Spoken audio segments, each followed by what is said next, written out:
श्री गणेशाय नमो नमः। जय जय गौरी गणपते गौरी गजानन। जय जय श्री गणेशाय नमो नमः। जय जय गौरी गणे लक्ष्मी देवी नारायणी नमो नमः।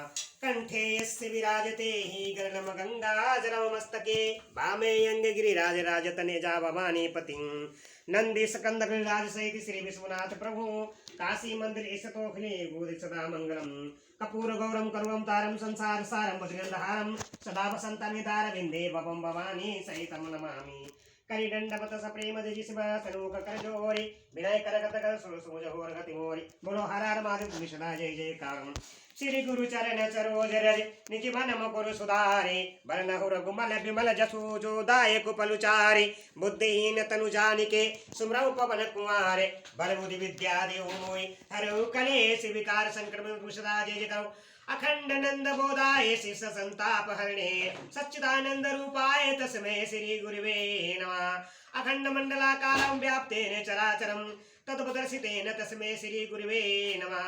अज्ञानतिमिरान्धस्य ज्ञाननिष्कालाय चक्षुर्मिलितमेन तस्मै श्री गुरुवे नमः। गुरुर्ब्रह्मा गुरुर्विष्णु गुरुर्देवो महेश्वरा गुरुर्साक्षात् परब्रह्म तस्मै श्री गुरुवे नमः। मिश्रा जय जयकंठम ओम नमः शिवाय हर हर महादेव शंभुनाथ मिश्रा जय जयकार। ओम नमः शिवाय कंठमादित में सदा जय जयकार। नमः शिवाय हर हर महादेव सदा जय भोलानाथ।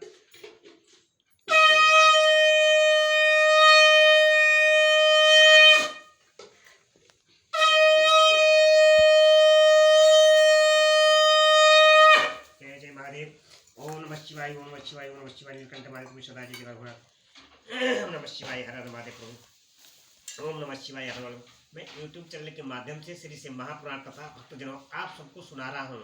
जो कल कथा मैंने सुनाई थी रुद्र संहिता से उमा द्वारा शंभु के नेत्र मूल ले जाने पर अंधकार में शंभु के पसीने से अंधकासुर की उत्पत्ति, हिरण्याक्षी पुरुषार्थ तपस्या और शिव का उसे पुत्र रूप में अंधक को देना, हिरण्याक्ष का त्रिलोकी को जीतकर पृथ्वी को रसातल में ले जाना और 12 रूपधारी विष्णु द्वारा उसका वध है। जो कल कथा मैंने सुनाई थी मैं YouTube चैनल के माध्यम से जिससे महापुराण कथा सुनाने जा रहा हूँ। जो आज कथा है हिरण्यकश्यप की तपस्या और ब्रह्मा से वरदान पाकर उसका हत्याचार, नरसिंह द्वारा उसका वध और प्रहलाद को राज प्राप्ति। जिस कथा को जो भी सुनेगा YouTube चैनल के माध्यम से आगे शेयर करेगा, मेरे चैनल को सब्सक्राइब करेगा, लाइक करेगा, कमेंट करेगा, शेयर करेगा, भगवान शिव माता गौरा पार्वती सदा उस पर कृपा बनाए रखेंगे और घर में सुख शांति समृद्धि मिलेगी। वो हर हर महादेव में सदा जय जयकार हो। सनत कुमार जी कहते हैं कि व्यास जी इधर 12 रूपधारी श्री हरि के द्वारा इस प्रकार भाई के मारे जाने पर हिरण्याकश्यप शोक और क्रोध से संतप्त हो उठा। श्री हरि के साथ बैर करना तो उसे रुचता ही था, अतः उसने सहार प्रेमी वीर और असुरों को प्रजा का विनाश करने के लिए आज्ञा दे दी। तब वे सहाय प्रिय असुर स्वामी की आज्ञा को सिर चढ़ाकर देवताओं और प्रजाओं का विनाश करने लगे। इसी प्रकार जब उन दुष्ट चित्त वाले और असुरों द्वारा सारा देवलोक तहस नहस कर दिया गया, तब देवता स्वर्ग छोड़कर गुप्त रूप में भूतल पर विचरने लगे। उधर भाई की मृत्यु से दुखी हुए हिरण्याकश्यप ने भाई को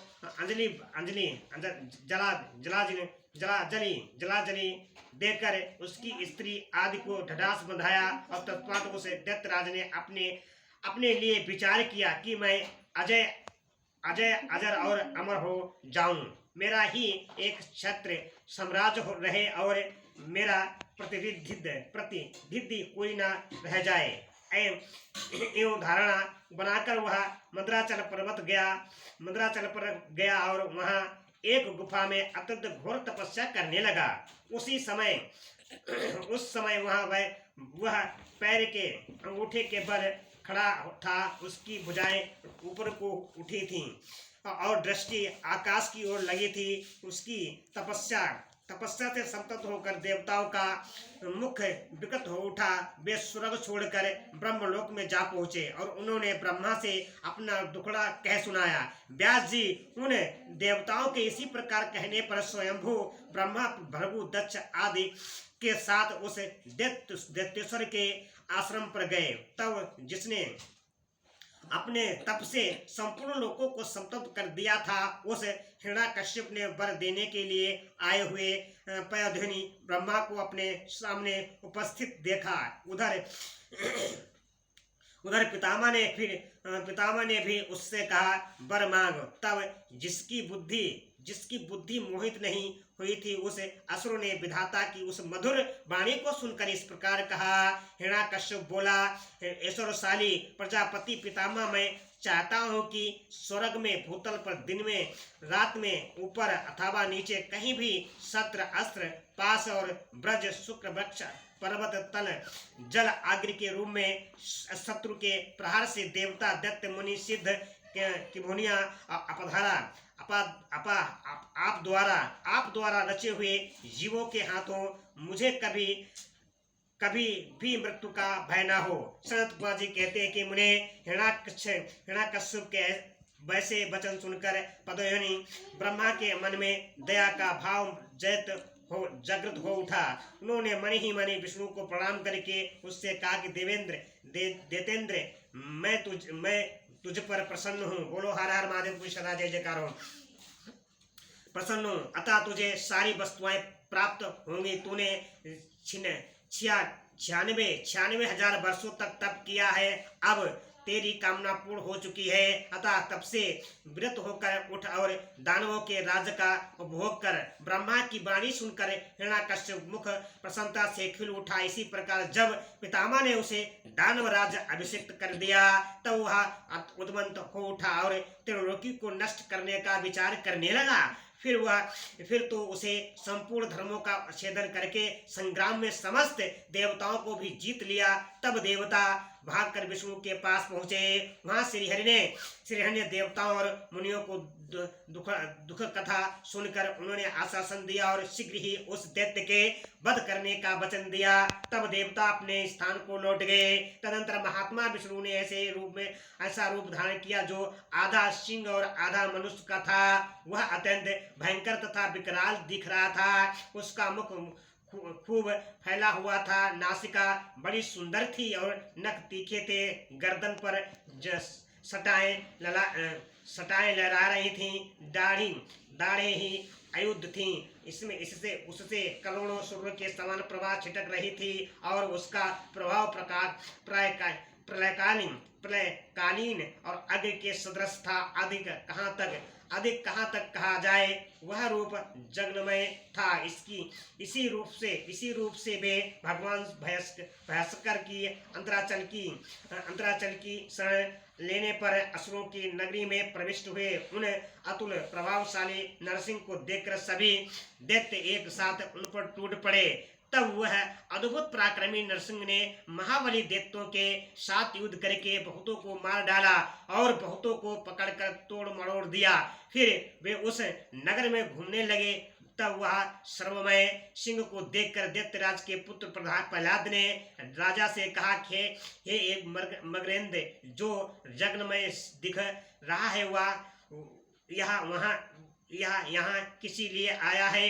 प्रहलाद ने पुनः कहा कि पिताजी, मुझे तो ऐसा प्रतीत हो रहा है कि मैं भगवान अत्यंत हैं और नरसिंह का रूप धारण करके आपके नगर में प्रविष्ट हुए हैं, क्योंकि मुझे इनकी मूर्ति बड़ी विकराल दिख रही है। अतः आप युद्ध से हटकर इनकी शरण में जाएं। इनसे बढ़कर त्रिलोकी में दूसरा कोई योद्धा नहीं है। इसीलिए आप इन मृगेंद्र के सामने झुककर अपने राज्य का उपभोग कीजिए। अपने पुत्र की बात सुनकर उस दुरात्मा ने उससे कहा कि बेटा, क्या तू भयभीत हो गया? अपने पुत्र से यूं कहकर दैत्यों के अधिपति राजा हिरण्याकश्यप ने महाबली दैत्यों को आज्ञा देते हुए कहा कि वीरों, तुम लोग इस बेडौल भ्रगुटी और नेत्र वाले सिंह को पकड़ लो। उत्तम स्वामी की आज्ञा से उन मृगेंद्र को पकड़ने की इच्छा से वह सभी बड़े बड़े दैत्य रणभूमि में घुसे।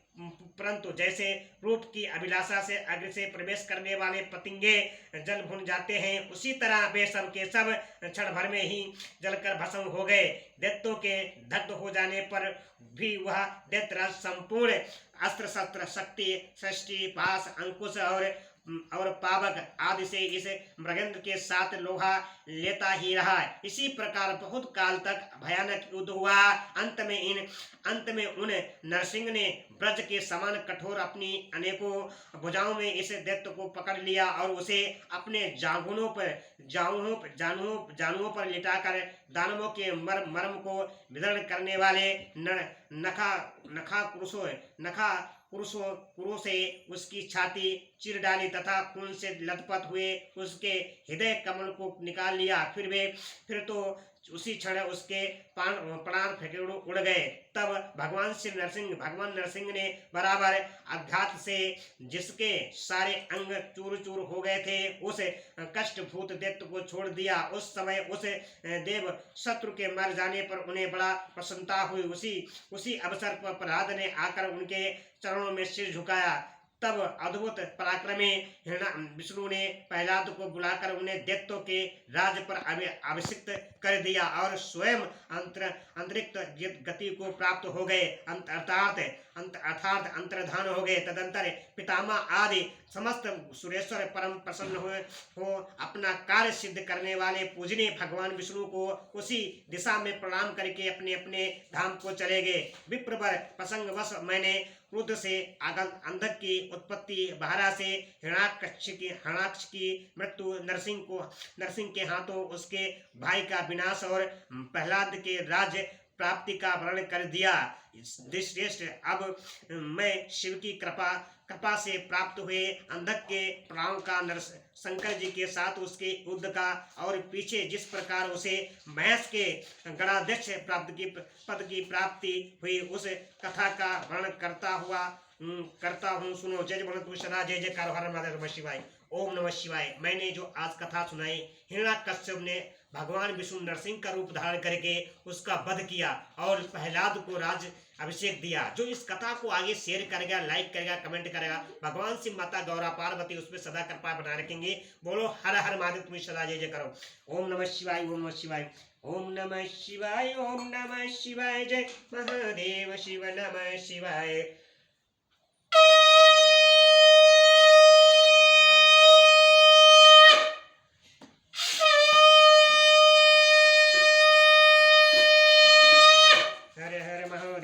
शिव शंभु जय जय भोलेनाथ सदा जय जय करो। कंठ महादेव प्रभु। ओम ब्रह्मा विष्णु सदा जय जय करो।